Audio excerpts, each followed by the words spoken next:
కవిత గురించి ముఖ్యంగా కేసీఆర్ గురించి పట్టించుకోవాల్సిన అవసరం లేదమ్మా. కేటీఆర్ గారు ఏమైనా అన్నారంటావా, దాని గురించి మనం మాట్లాడాలి. అది ఏంటంటే ఆయనకు ఒక రెస్పాన్స్ ఉంది, ఏదైనా మాట్లాడే హక్కు ఉంది కేటీఆర్ గారికి. తెలంగాణలో ఏదైనా జరిగినా మాట్లాడే హక్కు ఆయనకు ఉంది. కవిత గారికి ఏడుందమ్మా? కవిత గారు మాట్లాడడానికి ఏడుంది ఆమెకు హక్కు? ఏమైనా చేసిందా తెలంగాణ కారణం? తెలంగాణ ఉద్యమాల్లో ఇన్వాల్వ్ చేయలేదు, బలైన కూడా తెలంగాణ బిడ్డలే బలైనారు, ఆంధ్రులు ఇక్కడ ఇన్వాల్వ్ చేయలేదు చెప్తున్నాం. అంటే రాష్ట్ర విభజన అదే అంటుంది. ఆంధ్ర వాళ్ళు కాముగా ఉండారు కాబట్టి తెలంగాణ ఉద్యమం అనేది సాఫీగా జరిగింది. అదే ఆంధ్ర వాళ్ళు రివర్స్ అయినట్టయితే, రివర్స్ వాతావరణం ఉండేది, అది వేరేగా ఉండేది. వైఎస్ రాజశేఖర రెడ్డి ఉన్నారు 2008 దాకా, అప్పుడు దాకా కాముగా ఉన్నారే. ఆయన చనిపోయిన గానే అమ్మటిగా కేసీఆర్ గారు బయటకు వచ్చారు, ఉద్యమం అనేది మొదలు పెట్టారు.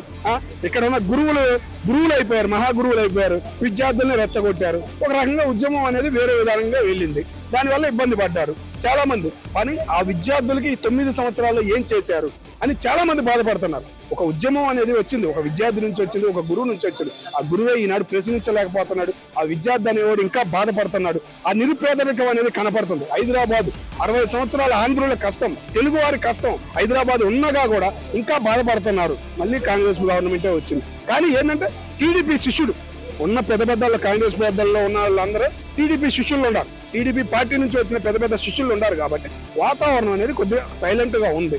అదే కాంగ్రెస్ పాత చరిత్ర అయితే వేరేగా ఉండేదమ్మా.